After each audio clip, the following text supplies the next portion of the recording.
Hey fam, welcome to DubTurbo support video. What we'll do here is go over a lot of the emails that we get and answer some of the questions all at once within one video, so you get the app top to bottom and we'll be able to get you guys going quicker with the software. Question number one, why does it freeze? Okay, we'll go to the FAQ and support section here. Here we have a 20 some odd step how to make your PC faster, more optimized, better equipped for rich media use, from audio production to video to everything. Some of these are very easy and some of them are very complex. I would suggest you go through everything, and it looks like a lot of work. And trust me, some of this you'll be like, oh really, it was that simple, and some of it you'll be like, whoa, I don't want to mess with that. And so you don't. Just do as much as you can here and it'll improve the performance of the app for you. I know some of you have brand new machines, quad cores, this and that. It shouldn't freeze, it should be so fast, etc. But for whatever reason, with certain setups, with certain settings, it's very diverse. Some PCs that are older run it with no problems. Some that are brand spanking new, like I said, quad core, double screens, crazy motherboard, 6 sound card, and it's still causing you guys problems. So hopefully this whole video will get you guys going properly. Question number two, where is the online version? Okay, good news, we do have an online version now. Once you log into the member section, there's a big bold online version button. Click on that, it loads up our online version. Here it's literally the exact same. The only difference is you won't be able to import samples. You'll still be able to save the project files, export waves, like literally everything is still identical. If you scroll down on this page, you'll see the same video tutorials that we offer in the videos page. How do I grow my bar count? Won't go past. Okay, so here we've made it nice and big for you guys now. The bar count starts at 2 and you just double click on it. Let's say we want to go up to 30. Once you press enter, just wait. Don't touch nothing else. You'll see you won't be able to roll over anything. Nothing's highlighting. Just give it a second. It's growing and it's, there you go. It's calculating everything. Once you click on loop here, you'll see the loop nodes pop up. You got to grab the second one and drag it all the way to the end. So now you're looping everything. Next question was, why can't I open my files? Good news, I'll open a file here. Something I've been working on recently, quickly, 6 Million Ways to Die remix. And again, you'll see I'm not able to roll over anything. It's calculating everything and it's opening. So there we go.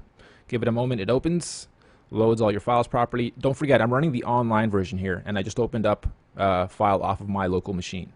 So we're talking to the internet and we're playing with the same. And I can open this file on my local version too, the installed version on my PC. So now, a few things. You'll have to redo the volumes if you've been mixing and mastering the track. It will reset all the volumes. We're not able to save the volume settings just yet, but we will for the next version. And if it doesn't play anything when you first open it, loop. Make sure you put the loop on, loop from beginning to end. Sometimes simply pressing solo and then unsoloing will trigger everything and everything will start lining up. So now we can listen to the track. Opens no problem. Saves everything fine.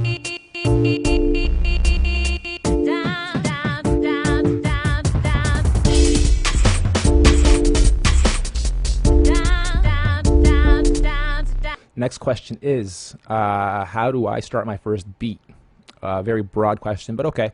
Click on new. The very first thing I usually like to do, and again, you can scroll down on this page and watch this first or second video actually, and it'll show you. But pencil tool, click, hold, and drag all the way to the end. Press edit. This will pop up your drum machine. Okay, here, turn on your metronome. You're at a tempo of 120. If you press play right now, you'll hear the click, click. Knowing that you're at 120, you can bob your head to that. You know you're going at 120. Take this down to whatever you want, or leave it at 120. Okay, we'll leave it at 120 for this example. And then in the drum machine, click your pencil, choose whatever kit you want to use, and we're at 120, so let's go with some house. You can do a few things here. With the pencil tool, you can draw in. If you're like, what the hell is he doing? I don't get it. I still don't get it. I'm on layer 1 right now, and it's labeled one kick.wave, and that's here too, one kick.wave. So 1, 2, 3, 4, 5 up to 10 is 1, 2, 3, 4, 5 up to 10. So that first kick is being lined up on that first layer.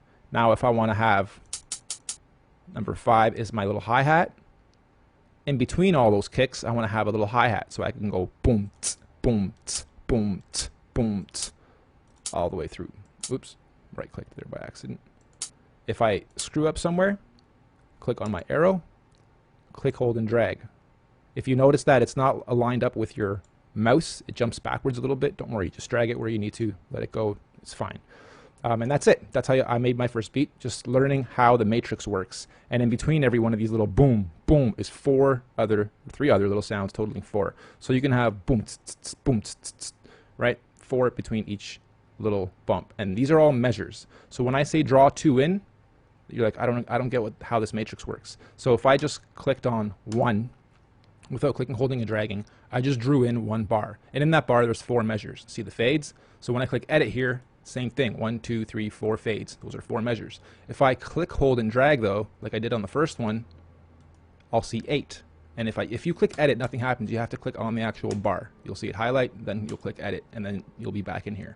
Okay, so now I'm at 120, it's looped. I have a little boom, tss, boom, tss going. It should be, there you go.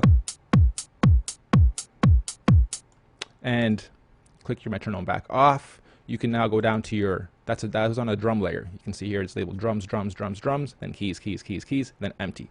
We left these empty so they don't preload sounds for you, so there's more room for performance and speed, and it doesn't freeze up on you, so just easing up on some load time. We go down to layer 5, click, hold, and drag, click edit. This brings up your keyboard, and here we go over this in the other videos quickly, but you can use the keyboard you type on to preview, or you can draw them in just like you did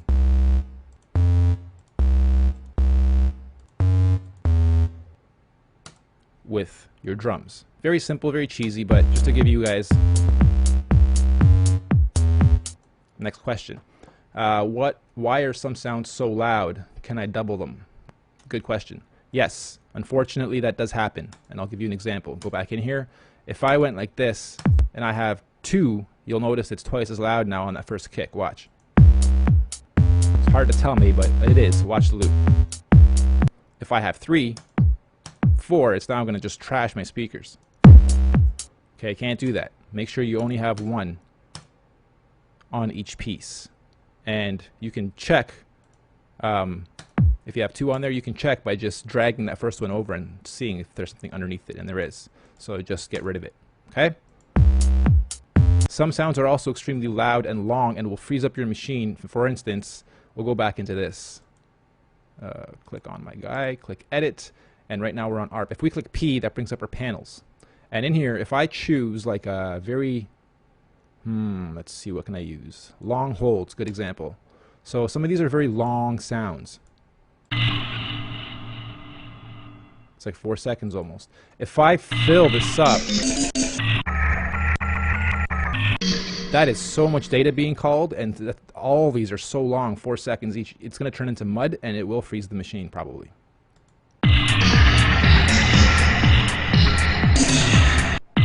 Okay, my machine's optimized, so I'm good to go. But that's a good reason why things freeze and why some of them are extremely loud and long. It's because there's 4 seconds overlapping 34 times, and it's going to turn into mud. So try to avoid that. Learn the sounds. If the sounds are long, don't overlap them too often. If the sounds are quick, you know you have a lot of room to put them in as many times as you want without them sounding like mud. Next, what are the little icons on the buttons? Shortcuts? Yes. Where are we? All these little tiny guys are the shortcuts. So these 3 tools I use quite often, and I made them nice and easy, and they go O, P, and then that bracket. So I can maneuver through the app. Right beside that is a breaker button, and then the backward slash is your record. See the little icon on the bottom right of it? Okay, so all 4 of these are right at your fingertips, so you can control them all with one hand very easily. And then the other ones, right beside the record, that's spacebar to play, spacebar to stop, okay? Or just click on these buttons, but spacebar to play, spacebar to stop. L for loop, pretty straightforward. Right beside that, it's just a bring me back to the beginning button. Save as, it's actually just Control S. Open is Control O, new Control N, pretty straightforward. The help also brings up all these little guys, and it'll tell you what all the shortcuts are. Next question, can I make a template? Actually, that's a great idea. Yes, you can make a template. I think what you mean is, like layer 1, you would choose what beat you want or what drum kit you want. Layer 2, you would choose whatever secondary drum kit you want, and then maybe set up a template to be exactly what you want it to be, and then just press save as, and save it as reggae.dubproject or whatever template type you want it to be. So yeah, you can definitely do templates. Good idea. How do I copy my bars then edit them? Okay, straightforward. Bar count, I'm currently at 2, so I can take this to, let's go to 8. Press enter, give it a moment. Now I'm at 8. Down here I turn this into mud, so I'm just gonna get rid of that. We don't need it right now. And that's just an example. It's blank. We don't need that either. I just hold down shift. Hold down shift and then click, hold, and drag. Okay, that's all you gotta do. And so now I just made 8. Now if I click on the second one and I click edit, not the first guy, but the second guy, click edit, I can add stuff, I can delete stuff. Here, let's add a snare. Boom, boom, boom, boom. And that's pretty loud. I'm gonna just turn that down a little bit. And then on this third guy, let's get rid of the hi-hats. So all 4 of these will be different. So you'll notice I edited the second one, and it only edited that. It didn't edit this. So you can individually edit all of them. Next, why does my export clip and redline? Okay, we've given you guys all the samples pretty much at normalized just under 0. So they're all very loud samples. When you overlap everything, and if you don't mix properly, yeah, you'll probably redline. So a good thing to do is to mix down, make sure everything's normalized and sounds like it's not fighting with each other. Separate things by volume, and then up here in your master, if you do clip, instead of playing with the volumes, if you're really happy with these volumes and you don't want to change them, just bring your master down. You can even go down to like halfway to be really safe. And then once you export from this, you can open this up in Audacity or SoundForge or any of the editors. There's even a bunch of free ones out there. Wavesaur, just like Dinosaur, but wavesaur.com is a cool free one. You can normalize and change up and tweak and everything within for free. Okay, so there's how you would not redline. Next question. Should I get another sound card for this? That's up to you guys. If you are freezing and you just can't get around not freezing no matter what you try, yeah, I mean, sound cards will help all audio, not just DubTurbo. Getting a proper sound card is important in my world. I do audio as a professional, and I can't use the motherboard sound card that comes with my PC. How do I get the bonus kits and bonus songs? Okay, the bonus kits have already been preloaded into the software. If we go into any of these, I'll go and show you some of them, the new ones. A few more beatboxer kits have been added, like 10 new female vocal kits have been added. Some more fills, guns, explosions, hot shells, low ends, scratches. There's been a whole bunch of additions here, and then the same for the keyboard categories. We've added a whole bunch of kits there too. Okay, so here we are on the video tutorials page. As you're watching these, we decided to put them here. Maybe it's not the perfect location for it, and we'll put this in the resources section too, but click here to download your free bonus. It's a big download, and this is where you get it, right on the video downloads page. Nothing was shipped to my home. You didn't ask for an address. Nothing will be shipped to your home, guys. Next question. How do I set the sound to my main sound card? Okay, that's not something DubTurbo actually does. If you go to your control panel, click on Start, go to Control Panel for your PC, click on your audio and sound devices, and in your audio and voice, you'll see the drop downs. And if you have more than one sound card, choose whatever one that you want it to be assigned to. And that's what DubTurbo will use. Again, going back to should I get a sound card, there's a very great beginner sound card. It's a simple to use card that you can plug in a mic to, a mixer into. You can avoid looping. It's a great sound card for both beginners and pros. Voice, same thing. Go to your default device, drop down and choose whatever it is you want to assign to, and then that's what DubTurbo will use. Okay, I hope that helps you guys figure out what's what. The videos will explain more in detail what each panel does, and that should help you guys get going. If you still have problems, again, go to the FAQ and support section. Scroll and absorb this page. It's a bit of a read, but do scroll and absorb it, and you'll be able to get the most out of your application, both the one you install and now our online version. And this online version will grow too. We'll start adding more kits to it and giving a little bit of a perk and bonus area down at the bottom here for you guys. Hope you guys enjoyed this, and we look forward to hearing your feedback soon.